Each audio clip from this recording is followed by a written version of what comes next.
Muy buenos días para todos y para todas, ¿cómo están?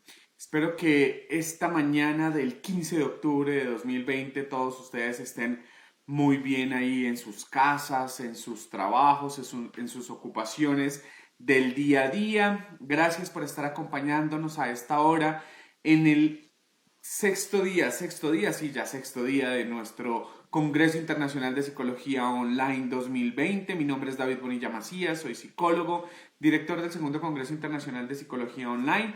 Hoy con una invitada en esta mañana maravillosa que nos va a hablar de uno de esos temas que a todos nos compete, familiares, estudiantes, profesionales del área de la salud, psicólogos. Para todos nosotros este tema va a ser maravilloso. Antes de presentarles a nuestra invitada, voy a invitarlos a que nos cuenten desde dónde nos están comunicando, desde dónde se están conectando cada uno y cada una de ustedes. Voy a saludar por acá un segundito mientras se van conectando otras personas. Por aquí veo a Adriana, Jenny, Maribel, Edna, Catherine, David García. Bienvenidos a este espacio. Gloria Cajiado, buenos días para todos. Saludo especial a la doctora Ángela María, que ahorita ya les voy a presentar quién es nuestra invitada, que ayer nos estuvo acompañando. Vamos a arrancar dando unos agradecimientos. Agradecemos a Conexiones Consultorías y a todo su equipo por el trabajo que han hecho para que este congreso pueda salir al aire, a la Universidad del Bosque, quien ha respaldado académicamente toda esta iniciativa y que nos ha permitido de alguna manera llegar a muchas más personas, a la Asociación Colombiana de Facultades de Psicología, que pues se ha unido en ese aval académico para que todo esto pueda pasar, al octavo foro de guías de intervención y desarrollo tecnológico en salud mental y enfermedades crónicas. Hoy nuestra invitada, van a saber quién es, persona que creó y es la directora de este foro de guías de intervención. Varias empresas que se han unido, la Universidad de San Buenaventura, la Fundación Universitaria del Área Andina, la Universidad ISEP de México, la Asociación Colombiana de Patología Oral, el Congreso Internacional de Neurociencias que se va a realizar en noviembre y que los invitamos a que todos puedan incluir en su agenda ese espacio también de formación en el colectivo de psicólogas, la Asociación Colombiana de Psicólogos Aeronáuticos, el colectivo Aquí Ahora, la Sociedad para el Avance de la Psicoterapia Basada en el Sentido, la Corporación Nuevos Rumbos, la empresa privada, Bolsas Comerciales y Papelería, Isi Ospino Comunicaciones, Veraca Digital. Todas esas empresas, todas esas entidades, todas esas universidades se unieron para hacer que este congreso pueda ser de manera gratuita y que podamos llegar a la mayor cantidad de personas posibles en este ejercicio. Por aquí me están contestando que están desde Bogotá. Muchas gracias, bienvenido, buenos días, arriba la psicología del deporte. Bueno, en estos días vamos a tener también unos invitados bien interesantes. Margarita, gracias, desde Bogotá, desde Ibagué, desde Perú. Mejor dicho, maravilloso. Esto está trascendiendo fronteras. Ahí me escriben por interno, me escriben por todo. Voy a presentarles a nuestra invitada de hoy, la doctora Ángela María Orozco. Ella es, voy a presentárselas en este momento, Ángela María Orozco, magíster en psicología, especialista en metodología de investigación de la Universidad Pedagógica de Colombia, directora de la Unidad de Investigaciones de la Facultad de Psicología de la Universidad del Bosque y directora, como yo les decía hace un par de segundos atrás, del octavo foro de guías de intervención y desarrollo tecnológico en salud mental y enfermedades crónicas. Ellos, con todo su equipo de profesionales, decidieron unirse en esta cruzada de hacer un congreso virtual. Desde el año pasado nos están acompañando y en el marco del congreso el octavo foro hace presencia. Doctora Ángela María, un gusto tenerla acá. Buenos días. Muy buenos días. Estoy muy satisfecha con el proceso que tú has mantenido durante estos 2 años y sé que va a ser de grandes éxitos, tanto académicos como profesionales. Muchísimas gracias por tu presentación. Yo, Ángela María Orozco Gómez, como decía David, estoy en el trabajo de la Dirección de Investigación en la Facultad de Psicología.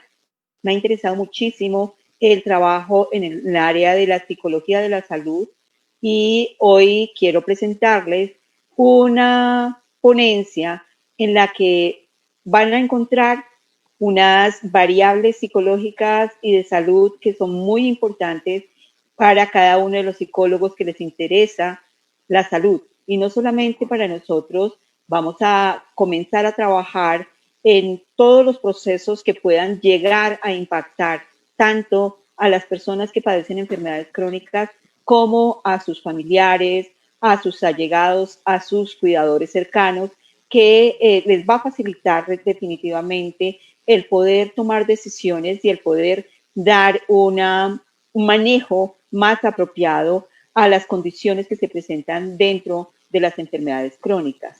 Vamos a tener específicamente tres variables en esta ponencia, que son la psicoeducación, la adherencia al tratamiento, que tiene que ver todo con lo que hacemos los psicólogos en los diferentes procesos, y una parte súper importante que nos hace pertenecer a lo que hemos llamado los profesionales de la salud, que son las enfermedades crónicas. Doctora, Entonces, pues suena maravilloso este tema que usted nos trae planteados hoy. Aquí muchas personas pues saludándola, reconociendo el trabajo que ha venido haciendo usted. 8 años seguidos trabajando en generar conciencia en las enfermedades crónicas, que definitivamente hoy en nuestro país y con los temas de salud como han cambiado, ya no es, antes pensábamos que era como la enfermedad del adulto mayor, la enfermedad de una etapa particular de la vida. Hoy tenemos enfermedades crónicas en los adultos jóvenes, hoy tenemos enfermedades crónicas en todas las personas, y sensibilizarnos frente a esa forma de educarnos es lo que va a generar la diferencia en el cuidado de las personas. Doctora Ángela María, con su conferencia Psicoeducación y la adherencia al tratamiento en enfermedades crónicas, bienvenida. Muchísimas gracias, David. Entonces vamos a dar inicio, como les estaba diciendo, teniendo muy en cuenta estas tres variables que son para nosotros completamente conocidas: la psicoeducación, la adherencia al tratamiento y las enfermedades crónicas. Y voy a iniciar específicamente con la tercera, que son las enfermedades crónicas. Así que vamos a hacer un proceso más de tipo inductivo que deductivo. Como todos nosotros sabemos, y la gran cantidad de población de nuestro país sabe también, la existencia de lo que se ha llamado enfermedades crónicas. Y muchos de nosotros tenemos muchísimo temor en adquirir ese tipo de enfermedades crónicas, porque sabemos que son procesos de salud que tienen grandes complicaciones a nivel de nuestra vida en todas las áreas. Sabemos también que epidemiológicamente las cifras de las enfermedades crónicas en nuestros países latinoamericanos son bastante altas, ¿sí?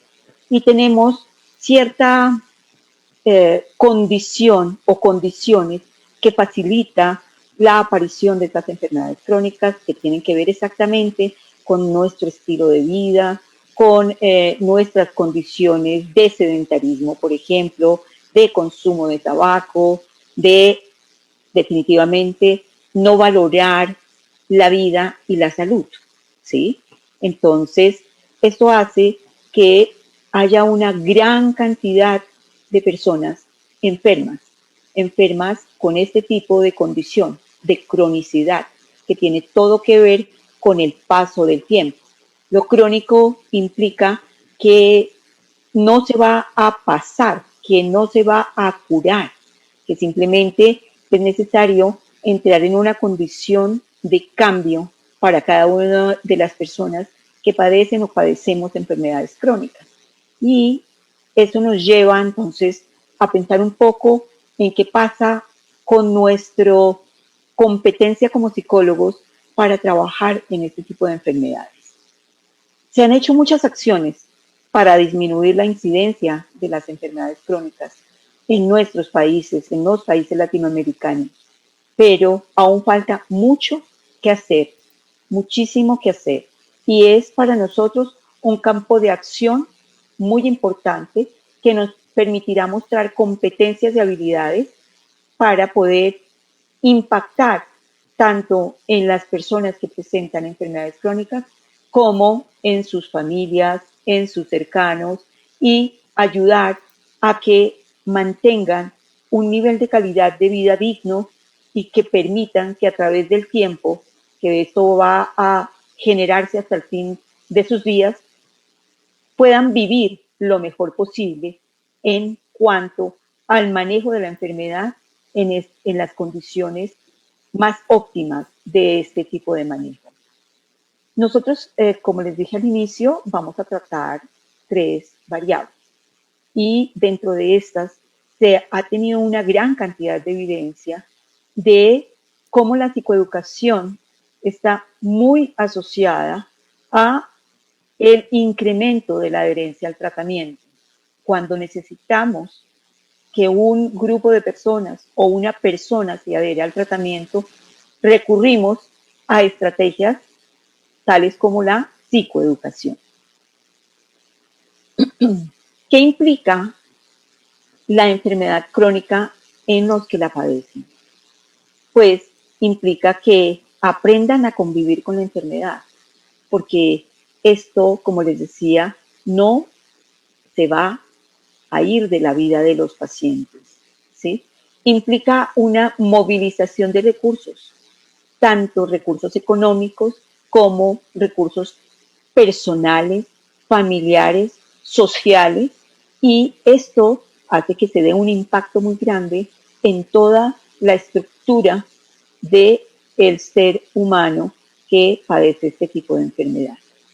Es necesario que los que la padecen conozcan sobre ella. Es necesario que aprendan nuevas conductas. Y esas nuevas conductas y ese aprendizaje va a favorecer el mejoramiento de la calidad de vida, porque estas enfermedades pues van a deteriorar la calidad de vida, no solamente de quien la padece, sino que también de su pareja, de su familia, de quienes lo rodean, de toda la parte de compañeros en las empresas, en las organizaciones donde trabajen o en las condiciones en las cuales el individuo o la persona se desarrolla. Es necesario que las personas se adapten a esas nuevas condiciones y aprendan a vivir y convivir con su enfermedad. Si nos fijamos, están en rojo una serie de palabras, de frases que nos deberían llamar la atención como psicólogos, ¿sí? Aprender. Aprender es una de las palabras que más vivimos y que más conocemos dentro de nuestra formación como psicólogos, como profesionales de la psicología, ¿sí? Como profesionales que nos interesa las conductas y el comportamiento de los otros y que sabemos que esos aprendizajes dentro de nuestro comportamiento implican ciertas consecuencias en cada una de nuestras condiciones de vida. Por eso hago este resalte con rojo de aquellas palabras que para mí se han vuelto demasiado importantes en este proceso de aprendizaje de las enfermedades crónicas. Pues ya llevo algún tiempo trabajando en ellas, más o menos unos 10 años, con respecto a el desarrollo, el mantenimiento, la presencia de estas enfermedades y el impacto que puedan tener en la vida de los seres humanos. Las enfermedades crónicas básicamente generan una serie de cambios muy grandes en los aspectos individuales, familiares y sociales. Es por esto la importancia del trabajo del psicólogo, básicamente desde el modelo cognitivo-conductual, que al revisar la evidencia científica, la evidencia que aparece en los diferentes artículos y que es muy actual, no porque se ha hecho únicamente en este tiempo, sino que se viene haciendo ya desde hace mucho tiempo, y ha sido una maravilla, porque ha ido a la par en el desarrollo con todas las ciencias de la salud, con la medicina, con las diferentes especializaciones de la medicina, de la enfermería, del trabajo social, de la antropología, y esto ha permitido que se hagan desarrollos de estrategias para un poco aliviar los procesos dentro de las enfermedades crónicas. Y en esta evidencia se constata cómo el modelo cognitivo-conductual es un modelo que da respuesta a las necesidades de los pacientes con enfermedad crónica, específicamente desde lo que nos atañe el día de hoy en la psicoeducación.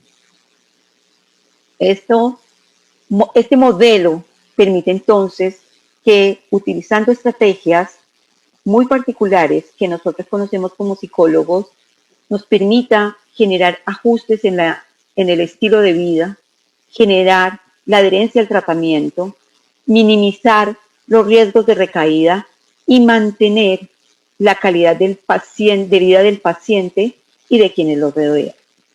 Para que esto suceda, para que esto se dé, es fundamental una intervención del psicólogo, pero una intervención que sea brindada con calidad, con equidad, que sea oportuna y que sea pertinente. Esto básicamente va a reducir los costos a mediano plazo, tanto instrumentales como temporales y profesionales en el manejo de la enfermedad crónica. Esto para nosotros es completamente relevante como profesionales de la psicología, ¿sí? El poder, con nuestras herramientas y nuestras habilidades y competencias, brindar este tipo de opciones a todo esto que hemos llamado un continuo de salud de enfermedad, en donde se nos da la oportunidad de participar junto con otros profesionales con los cuales tendremos que establecer unas estrategias de comunicaciones muy acertadas para poder llegar y cumplir las metas que los pacientes y que junto con los pacientes establecemos. Entonces, ya viendo un poco lo que es esa enfermedad crónica, sin ahondar, obviamente, esto es básicamente una mirada superficial con respecto a lo que son las enfermedades crónicas. Vamos a la segunda variable, que es la adherencia al tratamiento, y que ha sido una palabra, un concepto muy utilizado dentro de las disciplinas de la salud, ¿sí? Y considerándonos una disciplina de la salud, podríamos también mirar un poco este concepto de adherencia, ¿cierto? Y este concepto que de alguna manera hemos estado un poco cuestionando porque en un inicio únicamente se refería a la parte médica, a la parte del cumplimiento de las medidas o de lo que le exigía el médico al paciente cumplir para el manejo de su enfermedad. La adherencia al tratamiento vista desde una panorámica mucho más amplia, mucho más flexible, donde se tiene en cuenta realmente al paciente, es muy similar a lo que nosotros como psicólogos conocemos como compromiso con el tratamiento, ¿sí? Sin embargo, el uso de estas dos palabras, pues ha hecho de alguna manera que en el ámbito de la salud necesitemos tomar decisiones con respecto a cuál sería el concepto más adecuado para facilitar la comunicación con los profesionales de la salud. Entonces, en la publicación de artículos, por ejemplo, en las revistas, en las cuales nosotros solemos publicar y somos muy conscientes de que el manejo de un concepto de adherencia es mucho más fácil para ser entendido desde diferentes grupos de disciplinas que el de compromiso. Entonces, tratamos aquí básicamente de trabajar desde la adherencia al tratamiento, pero comprendiéndolo como un concepto muchísimo más amplio de lo que puede estar sujeto a las disciplinas específicas como es la medicina, por ejemplo. Y hemos encontrado una buena respuesta de parte de los profesionales médicos para trabajar en amplitud el concepto de adherencia e igualarlo un poco a lo que nosotros conocemos como compromiso con el tratamiento. Para trabajar bien en esta variable, entonces vamos a conocerla o a conceptualizarla como un repertorio de conductas que incluye aceptar, formar parte de un tratamiento integral, ¿sí? Desde la adherencia al tratamiento, lo que vamos a hacer es evitar los comportamientos de riesgo y tratar de incorporar un estilo de vida con conductas saludables, ¿sí? Estas tres cosas permitirán entonces hablar de una adherencia al tratamiento o de un compromiso con el tratamiento. Las conductas de cuidado son muy importantes para lograr el control de la enfermedad crónica. la adherencia adecuada a los tratamientos y los regímenes de vida saludables hacen posible que se viva con una calidad de vida y de una manera digna, ¿sí? Ustedes pueden ver que aquí hay una cita de tres autores que han sido muy importantes en los procesos de adherencia o compromiso con el tratamiento. Esta es una referencia bastante reciente del 2017 y que nos hace ver cómo esta temática es muy actual incluso en estos tiempos que nos tenemos que vivir, que es un tiempo de pandemia. ¿Qué pasa con la adherencia al tratamiento en los pacientes que han sido diagnosticados con enfermedad crónica?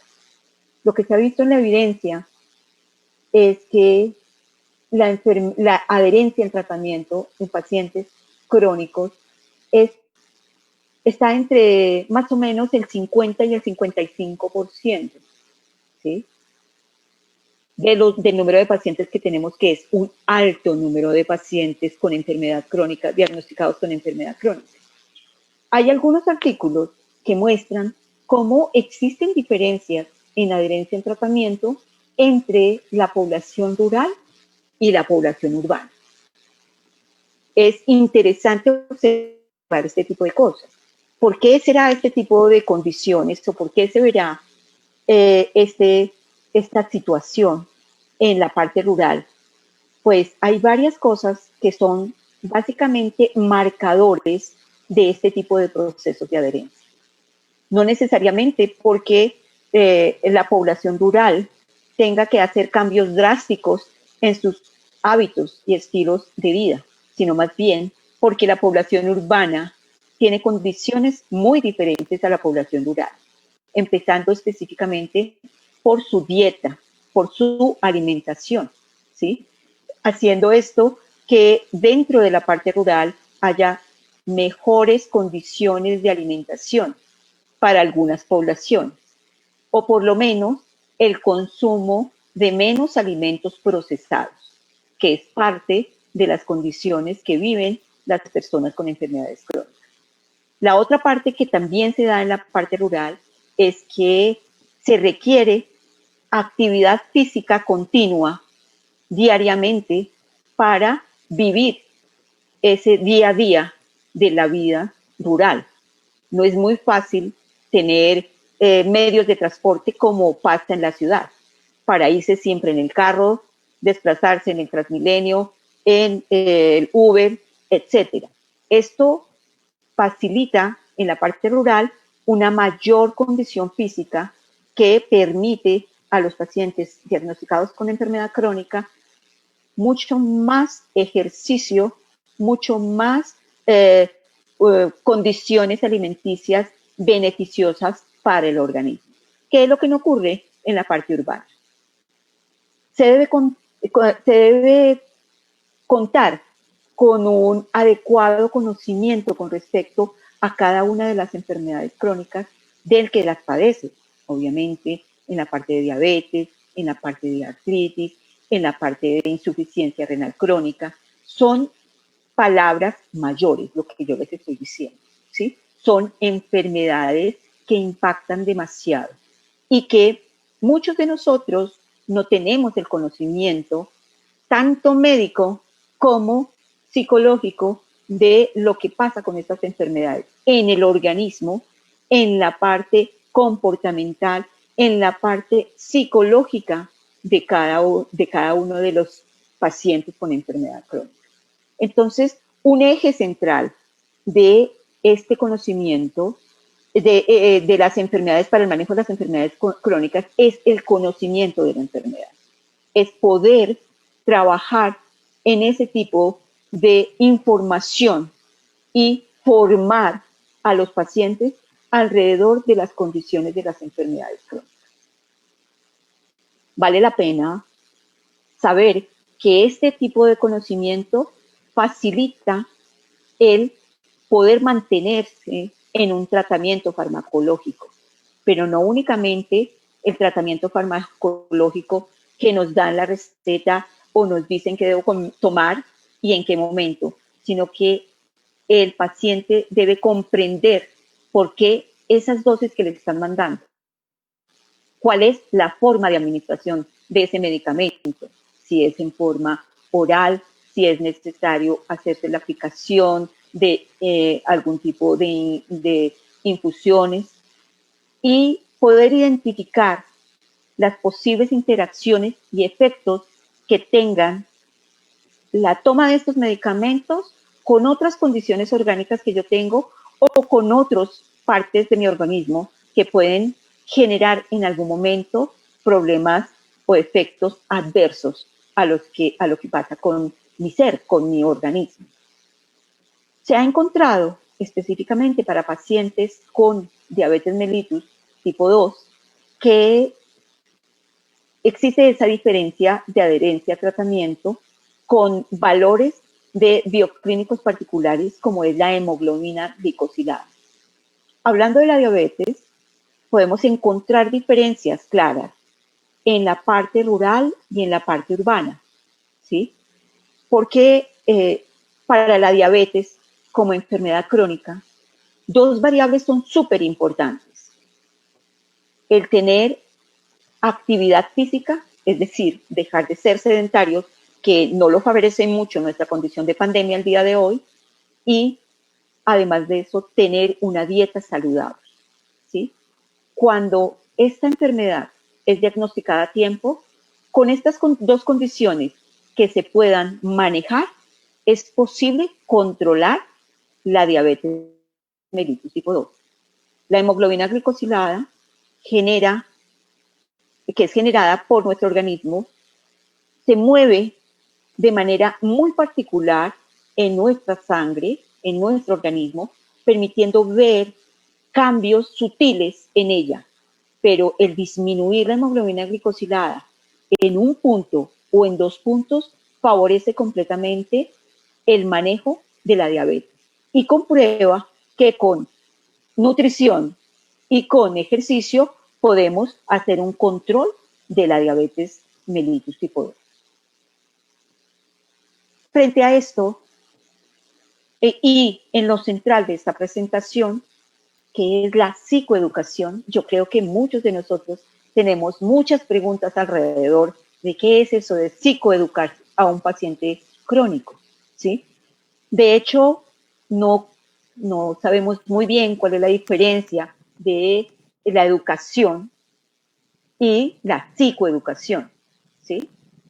Si es tan buena esta psicoeducación, también podríamos preguntarnos por qué no es una práctica generalizada y sistemática en todos los servicios asistenciales que se tratan a enfermos afectados con una patología crónica, ¿sí? En muchas de nuestras instituciones de salud, esta práctica no está establecida. Otra parte que también podríamos preguntarnos es cuáles son las dificultades que se presentan en la práctica cotidiana para llevar a cabo este tipo de actividad. Estas son 3 preguntas, básicamente, que podríamos estar mirando en el desarrollo de esta presentación, ¿sí? Hay muchas otras preguntas en torno a la psicoeducación, ¿sí? Aunque a nosotros nos pueda parecer durante esta presentación que este debería ser un objetivo súper importante en salud, para nosotros en este momento lo que vamos a tener es un objetivo de debate marcado básicamente por un escenario social que podemos en este momento calificar como de crisis, como crítico, ¿cierto? En este momento de pandemia, de la presencia de la COVID en nuestras vidas, en nuestros contextos, en nuestras familias, en nuestros cercanos, podemos pensar en qué nos serviría y cómo nos serviría la psicoeducación en una gran cantidad de enfermedades que se están viendo afectadas por estas circunstancias adversas que nos ha nos ha ajustado esta condición de pandemia. Entonces, ¿Qué es psicoeducar? ¿Sí? Seguramente cada uno de ustedes está respondiendo esta pregunta, ¿sí? Y pues no podemos en este momento dialogar, comunicarnos sobre lo que ustedes piensan de qué es psicoeducar, ¿sí?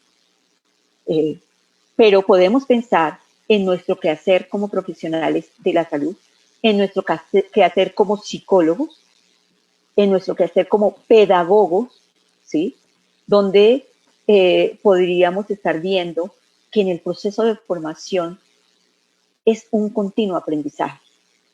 Y en nuestro proceso como profesionales también estamos hablando de cómo enseñar y cómo aprender continuamente. Es decir, que nuestra actividad como profesionales de la psicología implica la educación. Cada vez que nosotros trabajamos con pacientes, cada vez que trabajamos con individuos, con familias, estamos psicoeducando. Significa que estamos tomando herramientas, estrategias, modelos de la psicología que nos brinda la disciplina para poder dar solución a problemas particulares, ya sean problemas individuales, ya sean problemas grupales, ya sean problemas de comunidad o de organizaciones. Nuestro quehacer como psicólogos, como profesionales, ya sea que estemos especializados en un área particular, va a ser de educación, ¿sí? Va a ser de transformación, va a ser de oportunidad de cambio, ¿sí? Entonces, psicoeducar hace parte de todo nuestro quehacer como psicólogos, ¿sí? Y en esta parte de salud es completamente relevante e importante poder hacer este tipo de procesos con aquellas personas que requieren esos cambios, esa información y esa modificación comportamental. La psicoeducación no es una cuestión aislada, no es una cuestión únicamente de psicólogos, es un apartado, es un área que permite observar acciones de diferentes disciplinas, ¿sí? ¿Qué disciplinas? Podríamos preguntarnos. Por ejemplo, la disciplina de la medicina, si estamos hablando de psicología de la salud, la disciplina de la enfermería, la disciplina de la nutrición, la disciplina del trabajo social, la disciplina de la sociología, ¿sí? Podemos entonces tener múltiples apoyos y trabajos que incluso podrían ser transdisciplinares, porque también estaríamos hablando de todas las condiciones políticas, económicas y sociales de un país, de un territorio, de una comunidad que nos permite conformar equipos para generar respuestas realmente integrales que den resultados que impacten en las necesidades de los grupos, los individuos y las comunidades. Siguiendo un poco en poder construir qué pudiésemos llamar psicoeducación, pues para nosotros como psicólogos, definitivamente esto sería una aproximación terapéutica, ¿sí? Terapéutica en el sentido que de ella, del proceso que se viva en un proceso de psicoeducación, de ese proceso que viven los que están participando en ello, esperamos cambios, esperamos mantenimiento de esos cambios para poder generar unas mejoras en las condiciones individuales y en las condiciones de calidad de vida de un grupo de personas. Siempre vamos a trabajar desde un modelo terapéutico particular. En este caso, y desde mi formación, en un modelo terapéutico cognitivo comportamental, ¿sí? Porque sabemos que las herramientas que nos brinda este modelo terapéutico van a tener todo que ver con la posibilidad del cambio, con facilitarlo y ha demostrado científicamente en la evidencia que es uno de los modelos más importantes y más efectivos para hacer este tipo de cambios. Involucra diferentes comportamientos, involucra cogniciones, involucra procesos biológicos, sociales y culturales. Como yo les estaba hablando antes de la hemoglobina glicosilada, que para algunos pueden ser unas palabras muy poco claras. Esta hemoglobina glicosilada es el resultado de procesos biológicos dentro de nuestros organismos. Y ustedes tienen que tener claridad que esos procesos biológicos se ven afectados por nuestros comportamientos, por nuestras cogniciones y por toda una cantidad de condiciones sociales y culturales de nuestro contexto que van a afectar y están generando un tipo de consecuencias en nuestro organismo. Tiene que ver los objetivos de la psicoeducación con, obviamente, el conocimiento de la enfermedad, ¿sí? Como ya les decía antes, el conocimiento de la enfermedad es como la columna vertebral para generar este tipo de procesos en psicoeducación. La actitud y el comportamiento frente a la enfermedad. Una de las cosas importantes para la psicología es todo lo que sabemos sobre actitudes con C y comportamientos, ¿cierto? Nos los han enseñado o nos los enseñaron desde nuestros primeros semestres en las universidades en las cuales nos hemos formado. Y sabemos que todo esto tiene que ver con los procesos de interacción con la vida, con los procesos de interacción con la salud, con los procesos de interacción con las enfermedades, ¿sí? Y la psicoeducación también es posible por medio de ella generar un incremento en la mejora de salud y un incremento en la calidad de vida. Entonces, el objetivo que podríamos decir bajo estas perspectivas para la psicoeducación, el objetivo sería modificar comportamientos de riesgo y hacer que el paciente aprenda y mantenga conductas de autocuidado saludable. Esto, quiero decírselos, para todas las enfermedades crónicas, ya sean transmisibles o no transmisibles. Entonces, nosotros también como psicólogos hablamos de la promoción, de la prevención, ¿cierto? Sabemos que existen diferentes niveles de prevención. Sabemos que tenemos prevención primaria, secundaria, terciaria. Yo me atrevo a clasificar a la psicoeducación como una prevención terciaria, ¿sí?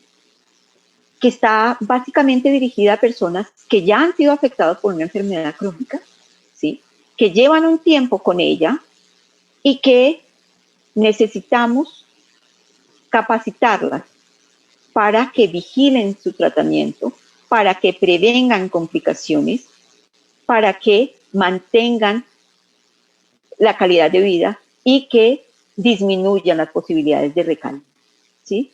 Entonces, el poder tener un paralelo desde la prevención en salud, podríamos estar hablando de una prevención terciaria, ¿sí? Estaríamos diciendo, pero ¿por qué no hacemos promoción? ¿Por qué no hacemos promoción? En este caso y en esta ponencia, pues básicamente estamos hablando de enfermedades crónicas, es decir, enfermedades que ya están allí. Pero estoy de acuerdo con ustedes, la promoción sería lo primero que se tendría que hacer para toda la población, ¿sí? No únicamente para aquellos que tengan riesgo, sino para toda la población. ¿Por qué? Estamos en un contexto que facilita la presencia de factores de riesgo, de factores precipitantes de enfermedades de tipo crónico, ¿sí? Hay que tener muchísima claridad en que la psicoeducación no es simplemente informar, ¿sí? Que guarda relación muy estrecha con todo lo que hemos aprendido de poder transmitir o transferir a los pacientes, a sus familiares, a sus allegados, una condición planificada y organizada de competencias, ¿sí?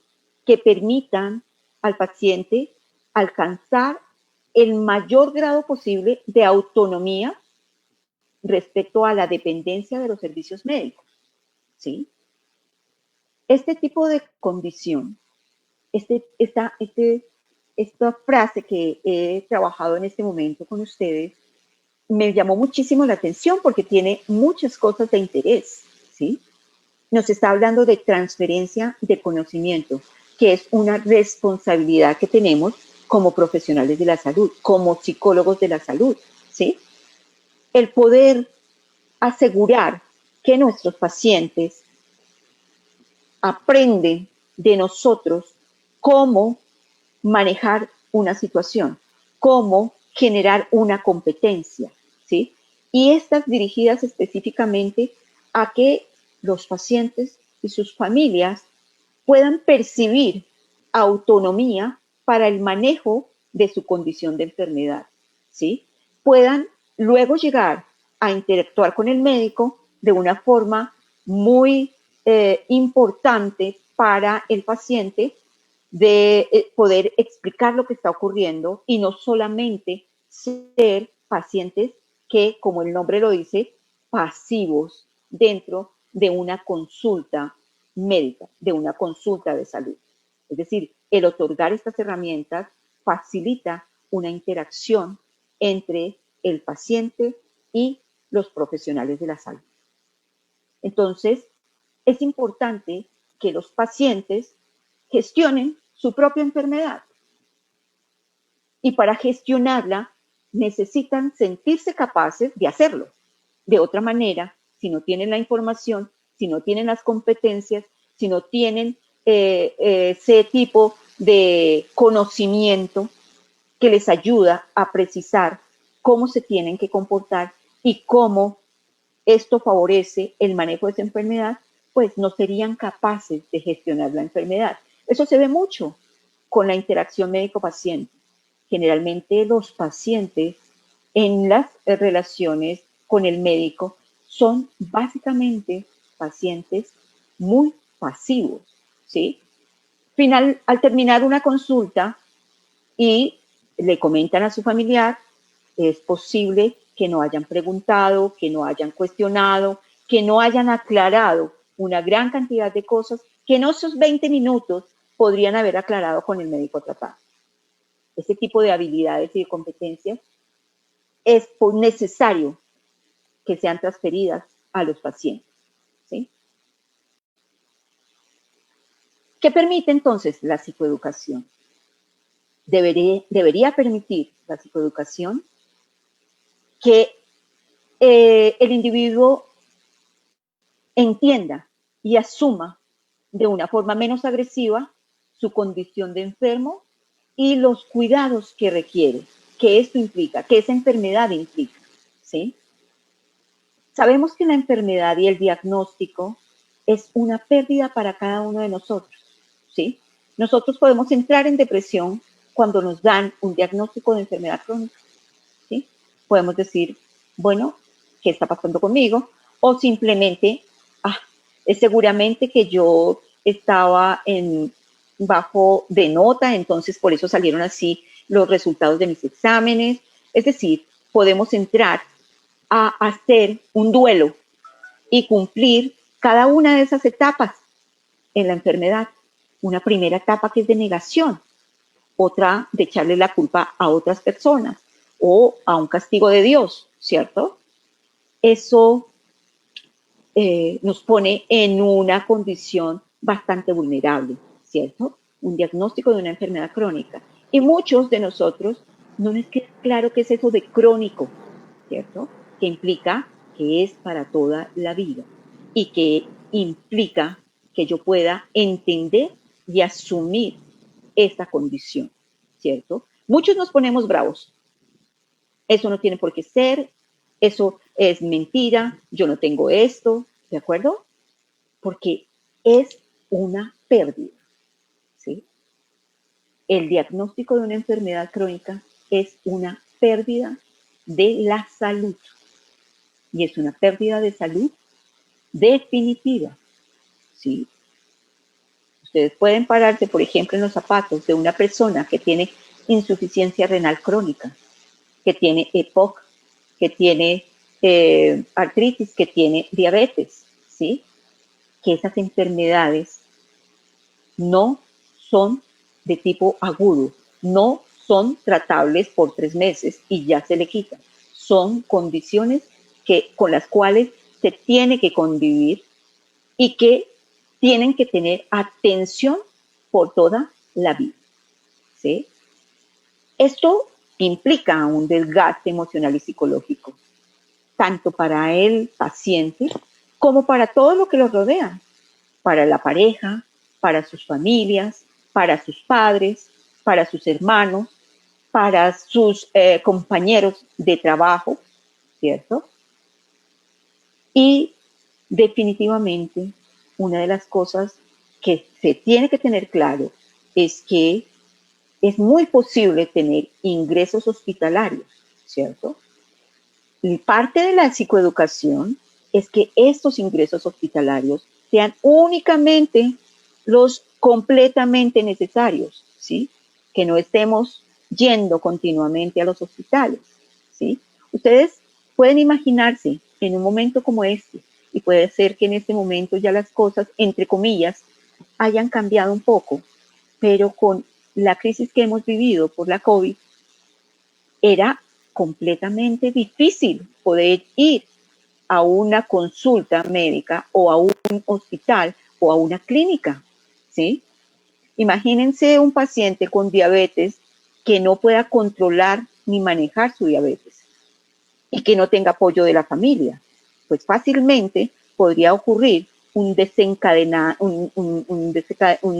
ser un deceso de su vida, porque aunque muchas de las afecciones crónicas, no necesariamente esto lleva a un final de vida. La diabetes, por ejemplo, sí es una de las enfermedades que puede llevar a la muerte.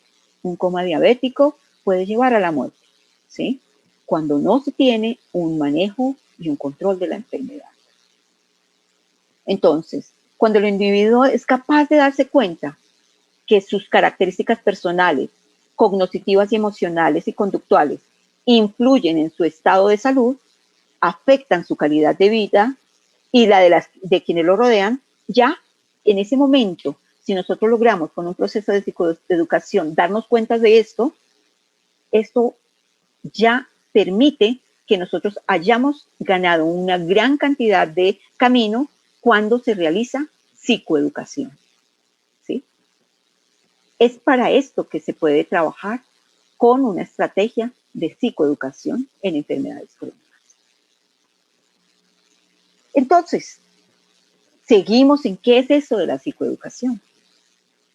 Pues, como ustedes han visto, es necesario contar con un proceso.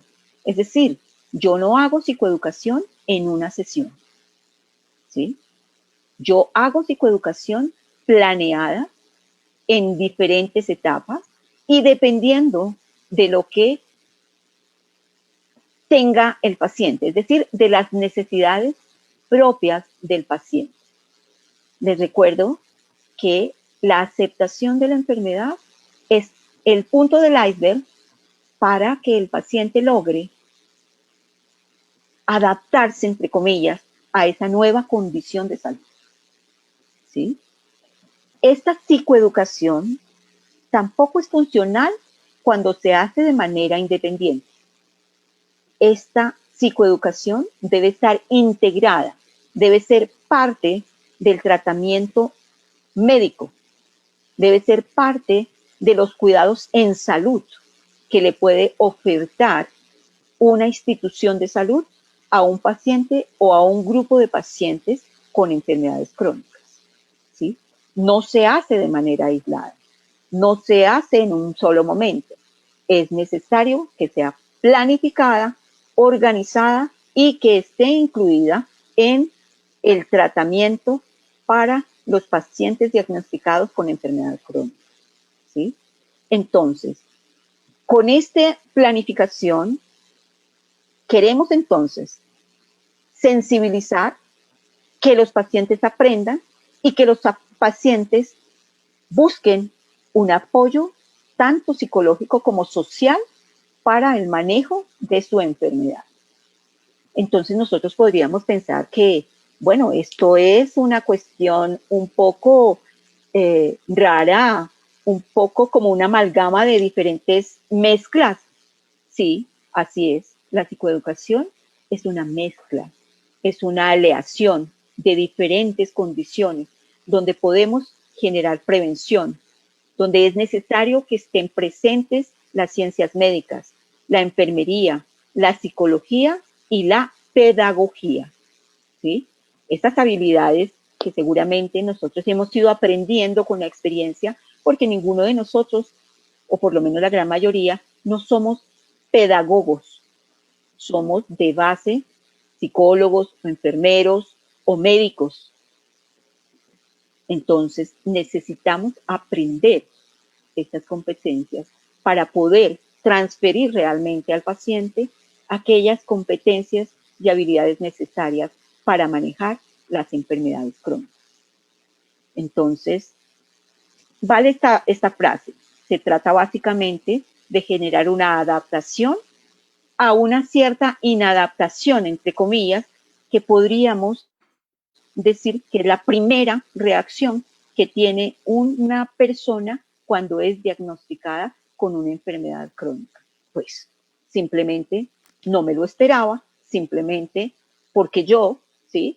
Y comienza un conflicto entre la aceptación y el rechazo de estar enfermo, de tener una enfermedad crónica.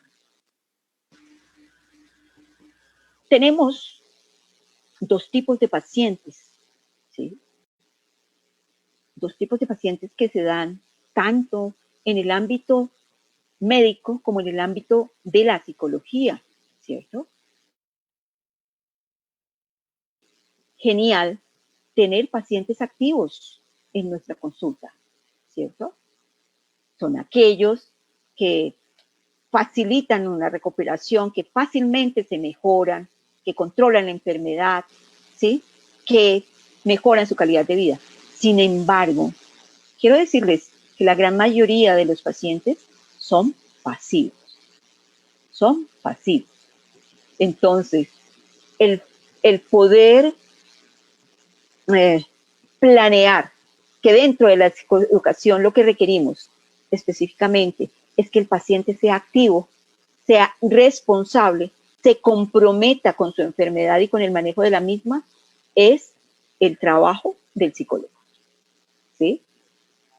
Convertir a este paciente, convertir a esta persona en autónomo, en poder sentirse autosuficiente para manejar su enfermedad, es un reto muy grande, que como les decía antes, no podemos decir es una cuestión de media hora, es una cuestión de con dos consultas que yo haga, perfecto. No, esto es un proceso terapéutico.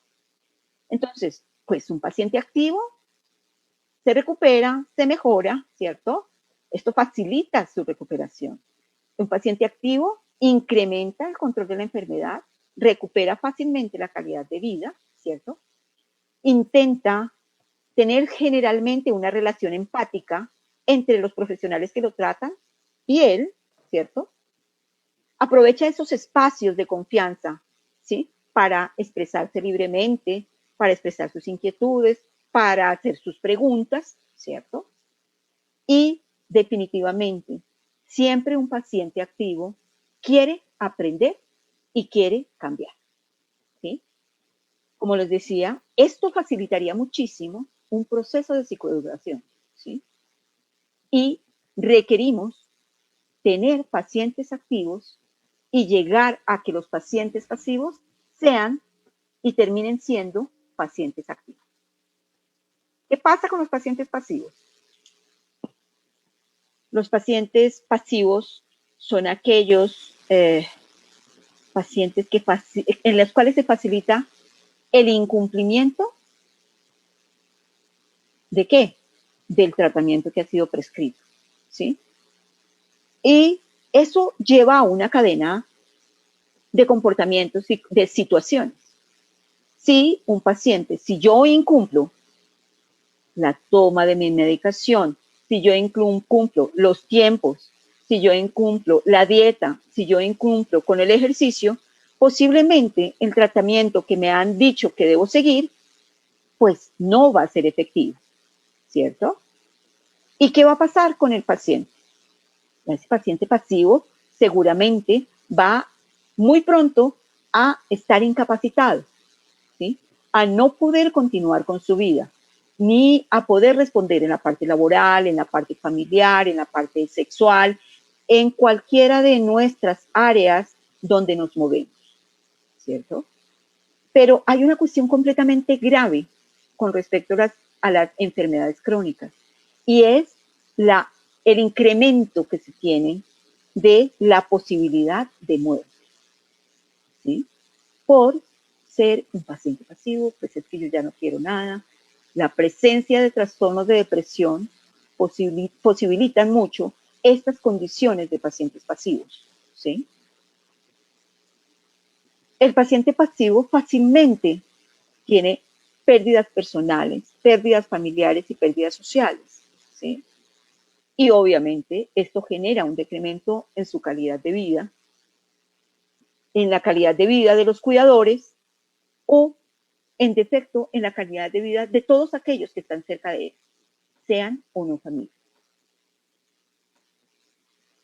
Esta parte de pacientes activos y pasivos, pues, tiene mucho que ver también con el nivel educativo, ¿sí? Varias investigaciones han demostrado cómo el nivel educativo puede facilitar la adherencia al tratamiento, puede facilitar el que un paciente sea activo dentro de su proceso de enfermedad y puede facilitar la interacción médico-paciente.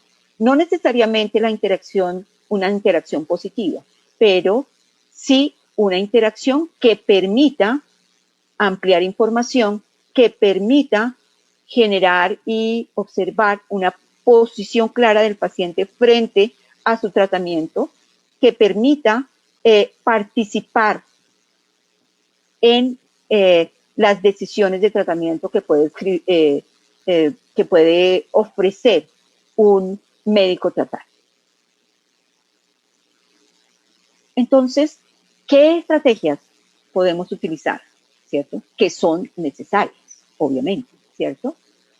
Debemos tener claro que el modelo para la psicoeducación es el cognitivo-conductual, ¿sí? ¿Por qué? Porque los psicólogos nos basamos en la evidencia. Y lo que dice la evidencia es que desde este modelo existe la mayor posibilidad de efectividad en los procesos de psicoeducación. Y para eso sirve, pues, entonces, los diferentes artículos que nos presentan las revistas y que nos permiten de allí tener ese trasfondo que nos va a respaldar cuando nosotros decidimos intervenir con un paciente, ¿sí? Que las intervenciones definitivamente deben ser informativas y educativas. Ojo, no es lo mismo informar que educar, ¿cierto? Es necesario informar, pero no es suficiente informar, ¿sí? También es necesario formar, ¿sí? Formar en competencias, desarrollar habilidades, ¿cierto? Y todo esto basado en una alianza terapéutica, ¿sí? Es necesario simplificar el tratamiento, ¿sí? Simplificar el tratamiento para el paciente, ¿sí? Si nosotros nos movemos un poco en esto de las enfermedades crónicas, muchas de las enfermedades crónicas no se presentan solitas, ¿sí? Sino que son afecciones sistémicas en los organismos de las personas, ¿cierto? Entonces, cuando hablamos de una persona que tiene que consumir 7 u 8 medicamentos diarios, estamos tratando con personas que están multimedicadas, ¿sí? No es que tenga que tomarse una sola medicación, ¿sí? ¿Por qué? Porque las enfermedades crónicas, como les digo, son sistémicas y afectan muchos órganos en un individuo, ¿sí? Y cuando no se responde con las competencias frente a ellas, pues básicamente se me van a poner a funcionar otro tipo de órganos de mi interior de manera regular. Y voy a tener otro tipo de diagnóstico. Entonces ya no solamente tengo que pararle bolas a mi presión arterial, por ejemplo, sino que también tengo que pararle bolas a mi corazón, tengo que pararle bolas a toda la parte de incremento de peso, etcétera, ¿sí? Que están asociados a ese tipo de enfermedad. Entonces, cuando hablo de simplificar el tratamiento, no es simplemente decirlo en palabras bonitas, es básicamente tratar de que la percepción del paciente inicialmente pueda generar la posibilidad de un comportamiento que no vaya a generar próximamente más complicaciones, ¿sí? La psicoeducación debe propiciar un ambiente donde se vincule al paciente con otros pacientes, ¿sí?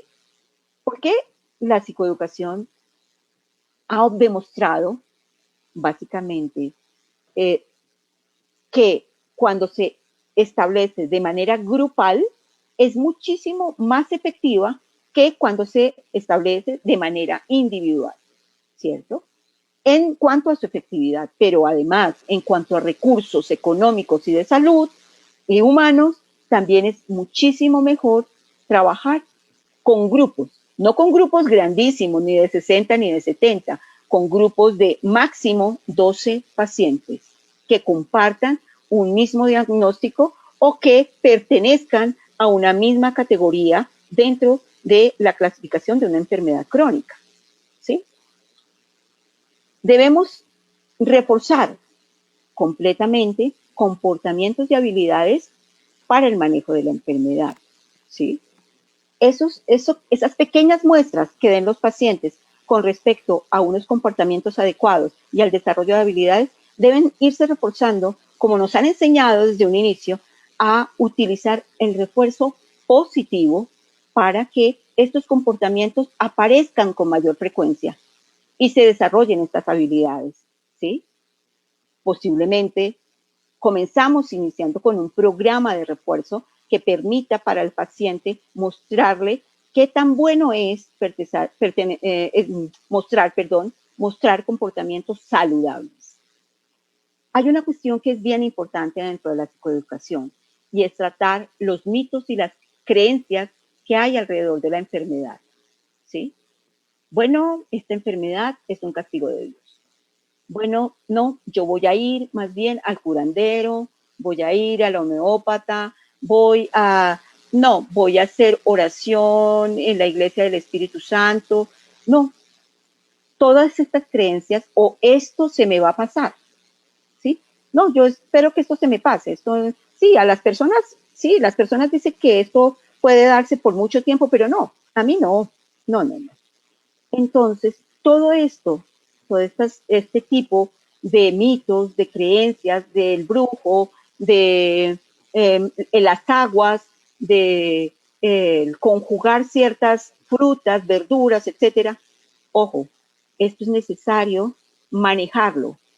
No simplemente decirle está en un error, sino mostrarle cuáles son las ventajas, por ejemplo, de incluir en una dieta las verduras combinadas de X forma, pero que no significa que esto va a hacer que no vuelva a tomarse la medicación, ¿sí? Porque el control de una planta o de una hoja o de un vegetal no es igual a la de un fármaco y sí puede facilitar el avance de la enfermedad. Bueno, motivar al cambio. Sabemos que nosotros los psicólogos todo el tiempo motivamos para el cambio, o por lo menos en eso nos formaron, ¿cierto? En poder ser conscientes de lo que hacemos y poder decir en qué favorece o en qué no favorece la forma en que nos estamos comportando, en que estamos pensando, en que estamos sintiendo, ¿sí? Entonces, básicamente, un paciente acepta un cambio en su estilo de vida o una restricción si es capaz de percibir las posibilidades y riesgos de no asumir los cambios, ¿sí? Entonces, cuando yo me doy cuenta que si yo no puedo cambiar, que si yo no puedo asumir cierta conducta, cierto comportamiento, esto va a tener una consecuencia tanto en mi organismo como en mi condición de salud y mi comportamiento. No sé si algunos conocen, algunos de los que nos están viendo, lo que hemos trabajado desde la psicología como entrevista motivacional, ¿sí? Que es un proceso terapéutico que nos permite facilitar el cambio en los individuos, que no necesariamente se utiliza únicamente en salud. Esta entrevista motivacional es una estrategia que facilita el cambio y que deja listo a un paciente para entrar a un proceso de psicoeducación, ¿vale? Entonces, estas estrategias podemos tenerlas en cuenta para poder intervenir con nuestros pacientes desde la psicología de la salud. Volvemos a mirar un poco aquí el refuerzo conductual, ¿cierto? Que hace parte de todo el proceso. Tiene que ver con la concientización, el autocontrol y el refuerzo en el cumplimiento con el tratamiento. Miren que aquí está plasmada lo que es la psicología. Nosotros generalmente utilizamos registros de actividades, ¿cierto? Para mirar qué pasa con los comportamientos o con los patrones que puede estar estableciendo un paciente. Entonces le ayudamos un poco diciéndole, bueno, cuénteme cuántas veces fue a hacer ejercicio la semana pasada. Y si quiere, por favor, regístrelo en esta hoja. Podemos contar con este tipo de registros para trabajar dentro de la psicoeducación, ¿cierto? Tenemos la posibilidad de trabajar actividades que debe realizar en casa, pero que también requieren posiblemente la participación de la familia o de un amigo o de alguien cercano que apoye este proceso, ¿sí? Tenemos un elemento importantísimo y es la comunicación. La comunicación que debe surgir entre el individuo y una persona o un ente significativo que pueda brindar apoyo, ¿sí? Las enfermedades crónicas a veces aparecen en edades un poco avanzadas y necesitamos apoyo para este tipo de pacientes. Apoyo no solamente por la misma condición de enfermedad, sino porque la condición de ser adulto ya dificulta un poco los cambios en esa persona.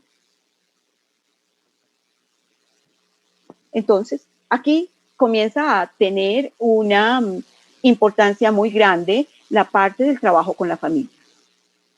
No solo de conocer la enfermedad. Los miembros de la familia, los miembros cercanos, los miembros que son importantes para el paciente, deben saber sobre lo que está pasando con el individuo, ¿cierto? Deben saberlo de manera clara, deben poder discutirlo con el paciente, deben poder facilitar la adaptación del paciente a ese nuevo estilo de vida, ¿cierto? Y si nos fijamos, ¿cierto?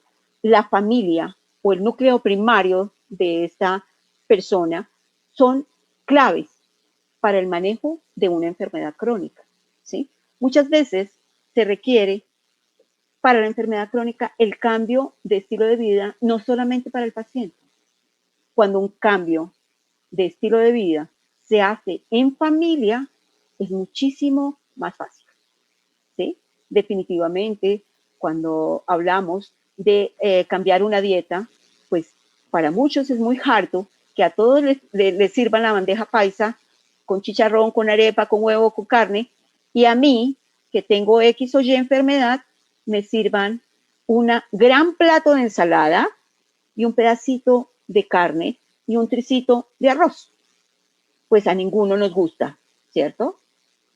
Pero debemos tener en cuenta que el estilo de vida en familia, el ir cambiando, mejorando estos estilos de vida que favorecen específicamente la aparición, es decir, no van a facilitar la aparición de enfermedades crónicas, deberían estar surgiendo de las familias y poder unirse para apoyar al cambio en la familia, en el paciente, disculpen. ¿Sí? No es fácil, no es fácil, porque cada uno de nosotros tenemos nuestra vida, nuestro estilo, nuestras costumbres, pero se supone que la familia tiene ciertas costumbres, ciertas tradiciones que tendría que ir manejando, manipulando, adaptando para que el estilo de vida sea más cercano a lo que un miembro de la familia requiere para mantener una buena calidad de vida.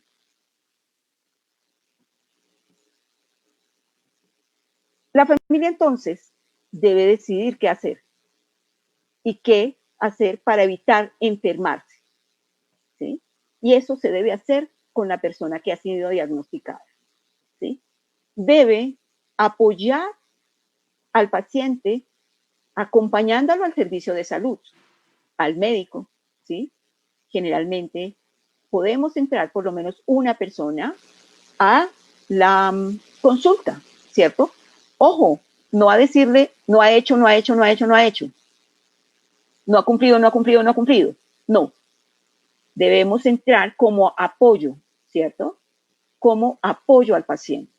Si es necesario brindar una información real al médico, tenemos que tener cuidado de no agredir al paciente, ¿sí? De no ponerlo en una posición de sensibilidad y que le pueda afectar emocionalmente. Se puede incluso pedir 5 minutos con el doctor, con el psicólogo y hablar, charlar sobre las inquietudes que tenga el familiar y que el paciente no esté presente. Eso no tiene ningún problema. Algunos de nuestros profesionales en salud lo aceptan, otros no lo aceptan, pero debemos tenerlo en cuenta, no dañar al otro y menos dañar al otro en presencia de un profesional de la salud. ¿Sí? ¿Qué podemos hacer? Recordar y mantener la toma de medicamento a las horas particulares, ¿cierto? Nosotros en este momento contamos con celulares, con alarmas, con cosas, ¿cierto? Pero no todos nuestros pacientes manejan ese tipo de condición, ¿sí? Cuando lo tenemos, pues se lo brindamos al paciente y le decimos, mire, se hace de esta manera, usted puede poner la alarma de tal forma y recordamos que el medicamento debe ser tomado como lo ha dicho el médico, ¿sí? No disminuirlo, no es que yo me tomo la mitad o yo me tomo 2 veces porque es que me está doliendo mucho. Para eso debemos consultar con el médico. Si se va a disminuir o si se va a incrementar la dosis, debe ser consultada con el médico tratante. Determinar el camino que se puede seguir el enfermo, el uso de servicios de salud y comprender el padecimiento y aceptarlo. ¿Sí? Muchas veces, y esto quiero hacer una anotación con respecto a la parte de enfermedades mentales, ¿sí? Tanto las enfermedades físicas como las enfermedades mentales, hay algunas que como que son aceptadas muy bien en la comunidad, pero otras te ponen un rótulo aquí terrible. Lo que está pasando en este momento con la COVID. La gente está prefiriendo no expresar que tiene COVID, ¿cierto? Porque quedan marcados. Esto pasa también y ha pasado por mucho tiempo con las enfermedades mentales. No, yo no puedo decir que estoy deprimido, o yo no puedo decir que yo tengo un trastorno maníaco depresivo, o que yo soy X o Y, ¿cierto? O que yo tengo un cáncer, por ejemplo, ¿sí? Porque nuestra sociedad no tiene el manejo de esas enfermedades ni acepta. Básicamente lo que hace es discriminar, ¿sí? Como si todo fuese contagioso y entonces, por favor, no puedo decir porque ya me marcan mal, ¿cierto? Cuando algo es contagioso, como es la COVID, ¿cierto? Es necesario informar, ¿cierto? Pero la otra persona lo que tiene que hacer es tener las precauciones para poder generar una respuesta adecuada frente a esa circunstancia. Allí va la información y allí va la educación sobre las enfermedades, el conocimiento, ¿vale? Como les decía antes, las intervenciones grupales son mucho más benéficas, tanto en la parte de resultados terapéuticos como de resultados para cada uno de los pacientes, ¿cierto? Aumenta la motivación, los pacientes pueden ver que ellos no son los únicos que están padeciendo esa enfermedad, que hay otros, además de que aprenden mucho de los otros pacientes, ¿sí? Aprenden estrategias, aprenden manejos de situaciones, aprenden manejos de dietas, posiblemente tienen la posibilidad yo no sabía que eso se podía hacer de esta manera y yo lo hago siempre de aquella. Esto brinda muchísima información, esto brinda una posibilidad de cambio. No me lo está diciendo un superior, me lo está diciendo uno que tiene lo mismo que yo y que ha manejado una circunstancia de una manera diferente y que ha obtenido buenos resultados, ¿sí? La intervención grupal implica también una intervención profesional de tipo grupal, es decir, una intervención interdisciplinaria, ¿sí? Requerimos del nutricionista, requerimos del médico tratante, incluso a veces requerimos del químico farmacéutico, ¿sí? Que le puede decir a los pacientes cuál es el efecto que va a tener cierto medicamento en su organismo y cuáles son los efectos adversos que pudiese tener ese medicamento, ¿vale? Y obviamente cuando tenemos a un grupo participante de profesionales de la salud frente a un grupo de pacientes, pues estamos facilitando esa interacción médico o profesional de la salud y paciente, ¿sí? Existe una posibilidad de confianza, existe una posibilidad de quitar los obstáculos o aquellas cosas que nosotros creemos con respecto a los profesionales de la salud, que no se les puede decir nada, que no se les puede preguntar, que no se les puede o no se puede opinar diferente a ellos. Esto se puede facilitar cuando una intervención es disciplina, es grupal.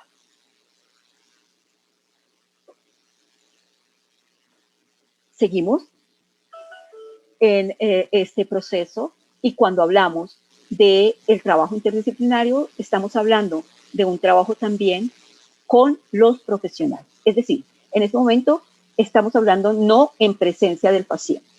Estoy hablando en un trabajo interdisciplinario desde los profesionales de la salud, donde los profesionales de la salud se reúnen para planear los objetivos de una intervención con el paciente, para planear qué temáticas van a trabajar, para poder revisar las historias clínicas y saber de qué manera se puede llegar mejor a los pacientes y qué necesidades tienen esos pacientes. Tenemos que trabajar básicamente de manera conjunta con los demás profesionales de la salud, ¿sí? Y tener una comunicación entre profesionales y con el paciente y los familiares. Yo puedo decir como psicóloga que he trabajado con mi paciente y puedo incluso participar en una consulta con el médico tratante, ¿sí? Puedo participar en una consulta con la nutricionista, puedo participar en una consulta con el cardiólogo, puedo participar en una consulta con el oncólogo, ¿cierto?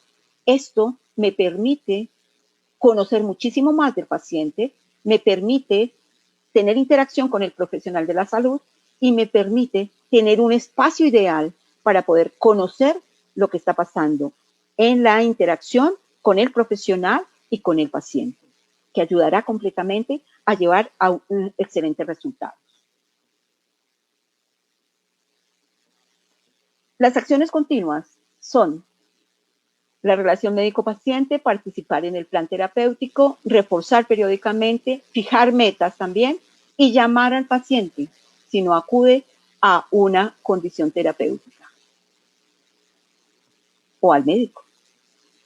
Bueno, con esta última slash cierro esta presentación. Es bastante lo que tendríamos que estar hablando con respecto a la psicoeducación, ¿sí? Para mí, esa parte es el denominador común de las intervenciones, porque es lo que hacemos los psicólogos. Entonces, estas dos frases que las voy a leer, básicamente, educar a un paciente crónico es una actividad que necesita una verdadera competencia por parte del profesional de la salud. Esta competencia debe adquirirse por medio de una formación específica que capacite al profesional para traspasar sus propias competencias al paciente, acompañándolo al mismo tiempo en su proceso de elaborar las normas que le permitirán seguir viviendo en una nueva situación. La tarea en la enfermedad crónica para la psicología de la salud es generar en los pacientes la concientización respecto a su enfermedad que permita una adecuada adherencia al tratamiento, reduciendo con ello riesgos propios de la enfermedad que puedan llevar a la discapacidad o muerte o incrementar factores de protección que coadyuven a una mejor convivencia con su enfermedad. Muchísimas gracias y no sé si me pasé de tiempo, no tengo idea, pero espero que esta información haya llegado a cada uno de sus cerebros y de sus corazones y que las tomen de la mejor manera posible y sigamos adelante formando a grandes profesionales en la salud. Un abrazo para todos y muchas gracias por estar. Doctora Ángela María, pues muchas gracias. Realmente hoy teníamos una ventaja y es que no teníamos programada conferencias, que está bien que nos hayamos extendido, está perfecto. Bastantes inquietudes, interesante el recorrido que usted hace frente a la conciencia de la enfermedad, el trabajo interdisciplinario, el trabajo con las familias, el cómo dar las noticias, y creo que de eso nos debemos entrenar todos, porque muchas veces al momento de dar la noticia es donde empieza todo el proceso de no educación, de no psicoeducación frente a una enfermedad crónica que le va a cambiar la vida al paciente, ¿no? Entonces, bueno, ahí hay mucho trabajo por hacer. Voy a leer algunas de las preguntas, a ver cómo nos vamos en este proceso. Usted hablaba un poco de desmitificar las creencias, todo este tema que había frente a la falta de tratamientos basados en la evidencia. Iván pregunta, doctora, ¿qué tanto daño le han hecho todas estas prácticas no basadas en la evidencia a la práctica psicológica en este ejercicio de la psicoeducación? Él dice, personalmente en mi práctica me ha tocado coexistir la terapia con otras prácticas y el paciente termina a hacer caso por ocasiones. ¿Cómo ve usted esa afectación de esas otras prácticas no basadas en la evidencia? Bueno, mira, nosotros hemos estado formados desde la evidencia, básicamente como profesionales, ¿cierto? Pero esto no sucede con nuestros pacientes, ¿sí? Nuestros pacientes llegan a nuestra consulta por múltiples razones, posiblemente porque se lo exige la IPS o porque se lo exige el médico tratante, etc. Pero no voluntariamente. Entonces, esto hace que en algunas ocasiones sus creencias y el mito que tienen con respecto a su enfermedad tenga una jerarquía muy alta para ser atendido, ¿sí? Y la falta de una alianza terapéutica entre el profesional de la salud y el paciente hace que esas creencias y esos mitos se arraiguen más, ¿sí? Porque es que yo con el señor fulanito de tal, él sí me pregunta, él sí me cuenta, yo le puedo contar sobre lo que estoy pensando, lo que está sucediendo conmigo, cómo me siento. Incluso cuando yo no tengo necesidad ni de hablar, porque él me dice qué es lo que yo tengo, ¿sí? Fíjate que hay una condición súper importante y es la comunicación. El poder tener contacto eficaz y emocional con el paciente, ¿sí? Que en nuestros profesionales de la salud hace muchísima falta, ¿sí? El crear ese hilito que me lleva primero al corazón y luego al cerebro es parte importante de nuestra credibilidad. Nosotros podemos ser PhD, podemos ser, bueno, tener toda la formación del mundo, pero si no logramos con los pacientes tener ese hilito de conexión corazón-cerebro, no lo vamos a lograr, ¿sí? Entonces, vamos a tener un paciente que tiene otras fuentes de información que facilitan muchísimo más su comportamiento, sea que sea más adaptativo o sea que sea un comportamiento que no lo va a llevar a un mejor fin. Claro, y que tiene mucho más acceso a esa información que muchas veces el acercamiento real a un profesional de la salud y más de la salud Exactamente. mental. De acuerdo con usted. Bueno, aquí me dicen que no me estaba escuchando, espero que ya se haya mejorado el tema del audio. Ya ahí están revisando. Doctora Ángela María, ¿cómo ha sido la respuesta de los pacientes crónicos a la atención virtual en esta época de pandemia? ¿Se ha alcanzado a hacer algún tipo de evaluación? En ese momento no hay evidencia total de este tipo de condición, por lo menos en Colombia, ¿sí? Pero conozco varios estudios que se han publicado ya, que se comenzaron a publicar en diciembre del año pasado y continuaron su publicación no necesariamente en países latinoamericanos, donde se ha trabajado toda la parte de presencia de enfermedades crónicas y la atención virtual, ¿sí? Eh, lo que pasa es que sí se ha ido incrementando un poco por las mismas condiciones del contexto, ¿sí? La poca posibilidad de tener actividad física, por ejemplo, los espacios en los lugares, la poca posibilidad de mantener una dieta saludable cuando se está en un proceso para ello, dentro de condiciones particulares. Las atenciones virtuales, específicamente, desde la telepsicología o desde la telemedicina, se han generado de manera normal, entre comillas, ¿cierto? Porque el acceso a las mismas es restringido, más en nuestro país. En Bogotá es restringido, pues, ¿qué podríamos decir de la parte de provincia? ¿Sí?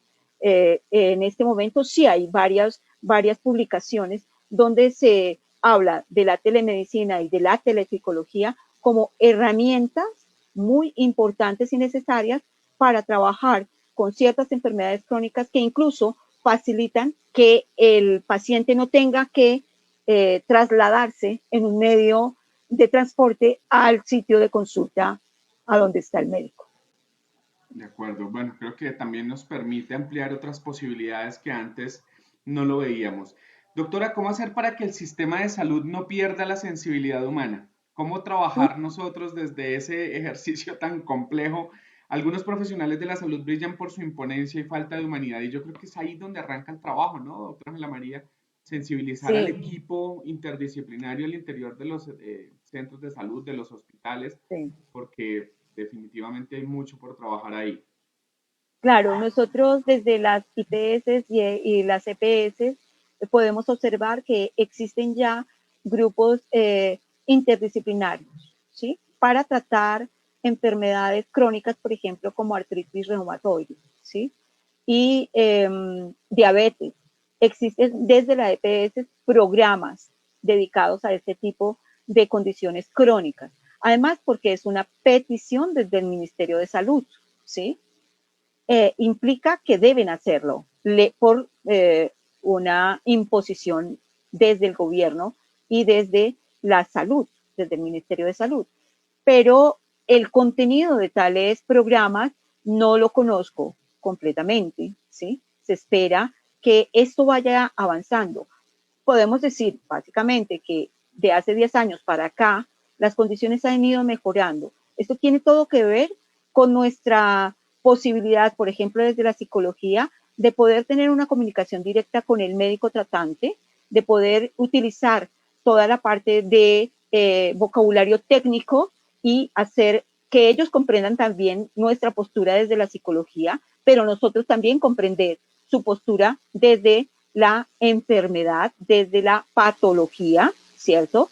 Y con nuestro trabajo como psicólogos de la salud, poder demostrar cómo la psicología tiene todo que ver con el ser humano y todo que ver con nuestro continuo salud-enfermedad.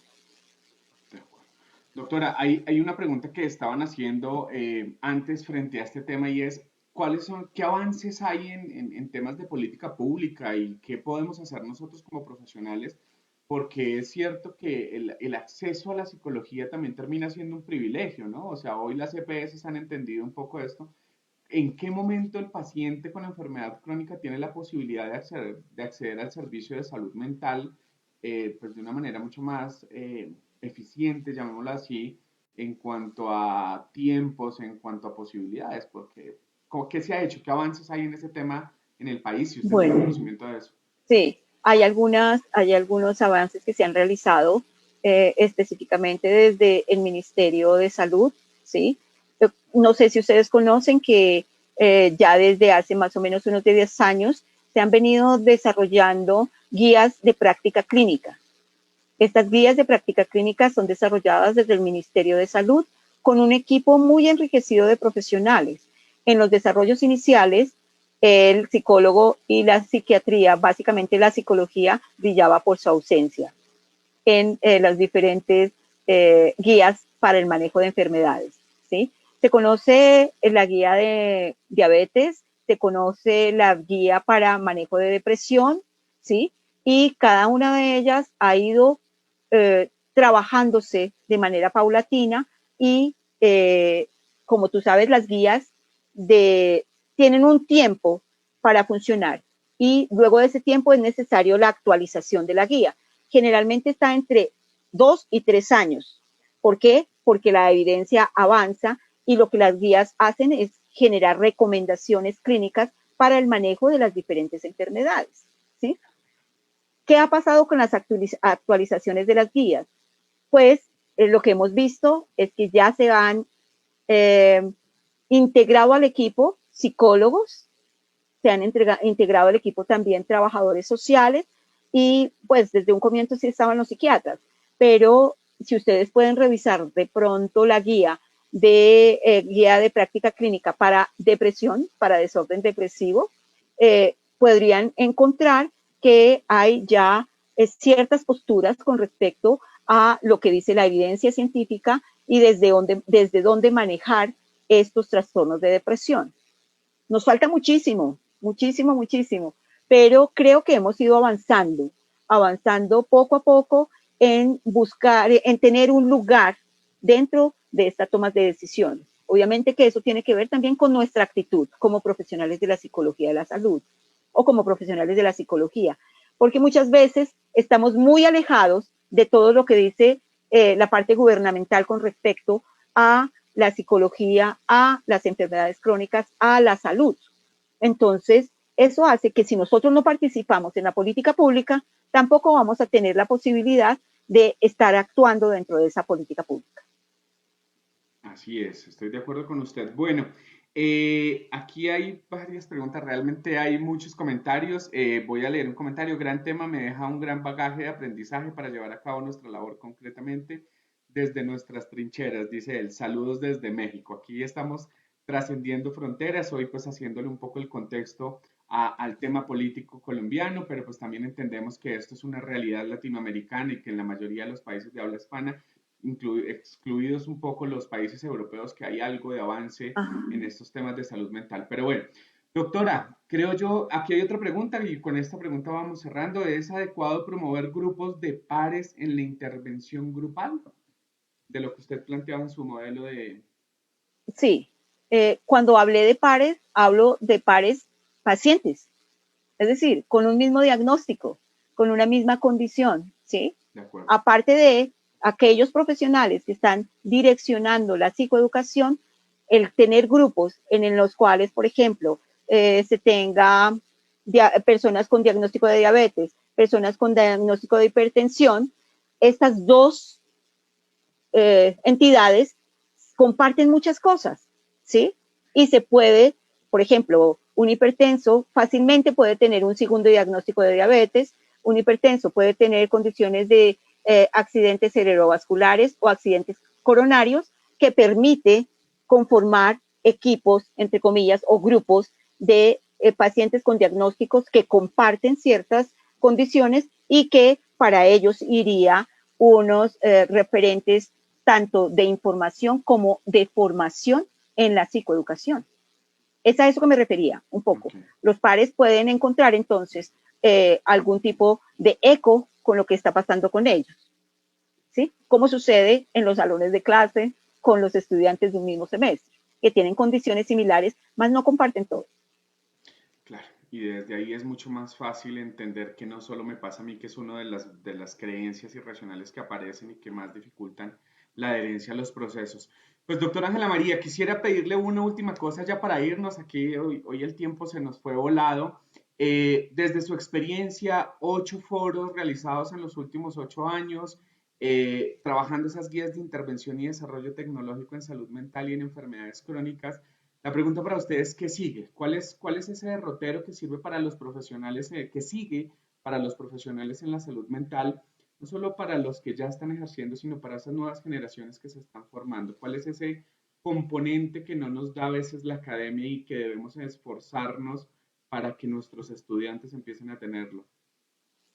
Sí, mira que con esta condición de crisis, que yo la he llamado crisis, porque definitivamente nos ha puesto a puertas de poder movilizarnos o salirnos de esa zona de confort, de que todo ya está hecho, de que todo lo poquito que se puede hacer es tal cosa. Creo que con lo que nos ha enseñado esta pandemia, una de las cosas muy importantes es trabajar, perdón, en todo el desarrollo tecnológico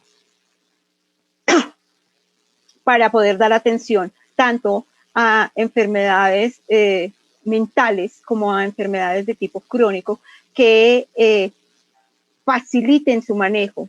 Entonces, por ejemplo, con respecto a las guías, hay guías para los profesionales, pero no hay guías de manejo para el paciente, ¿sí? En las diferentes condiciones. Entonces, o yo tengo a un profesional enfrente o no puedo hacer nada más, ¿cierto? Pero si yo tuviese un manual, una cartilla que sea lo suficientemente referenciada y con un marco sobre la evidencia muy importante, eso nos daría herramientas para que yo sea autónoma en el manejo de mi enfermedad y no esté pensando siempre en el sistema de salud, ¿sí? Sino que tenga información científica que genere evidencia realmente importante sobre la efectividad y podamos funcionar los pacientes de manera autónoma. Esto disminuiría un poco costos a nivel de recursos humanos, a nivel del sistema, y nos entrenaría muchísimo a cada uno de nosotros como pacientes para poder tomar decisiones, pero tomar buenas decisiones, con información y con formación adecuada, ¿cierto? Entonces, yo he estado tras un desarrollo hace ya algún tiempo de una app para pacientes con diabetes mellitus tipo 2. Parece ser que se va a reanimar este tipo de propuesta, pero no creas, es muy difícil juntar la tecnología con la parte de salud en este tipo de condiciones que estamos hablando el día de hoy, crónicas, ¿sí? Tú no encuentras, tú encuentras apps para hacer ejercicio, para hacer la dieta, para X o Y cosa, pero que realmente le llegue a los pacientes crónicos, no encuentras una app para eso. En Bueno, Colombia creo que hay una y es muy similar a lo que tú encuentras en internet sobre cómo hacer la dieta o cómo hacer ejercicio. imagínate. Entonces, el plantear desarrollos tecnológicos que faciliten al paciente ser autónomo es otra cosa. Es otra cosa, claro. Y que ahí arranca el ejercicio y que es parte de lo que estamos haciendo al unirnos con el foro de guías de intervención, la Universidad del Bosque, Conexiones y todo el equipo del Congreso Internacional de Psicología, y es que la gente empiece a hacerse cargo de su enfermedad, que la gente empiece a hacerse cargo de su sintomatología en salud mental y que dejemos de escuchar tantos pajaritos por ahí hablándonos, que al final lo que termina haciendo es agudizando el síntoma y generándonos mayor conflicto. La invitación quedó hecha, generar desarrollos tecnológicos, más investigación estamos crudos en el tema de enfermedades crónicas para que los pacientes, que es a donde debe llegar la información, esté llegando.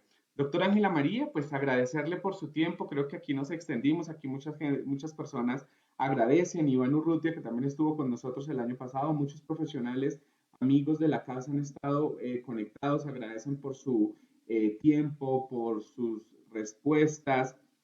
Clarita, Norma, excelente, doctora Ángela María, muy clara la ponencia del tema. Clarita hacía la salvedad que era frente al tema de paciente terapeuta.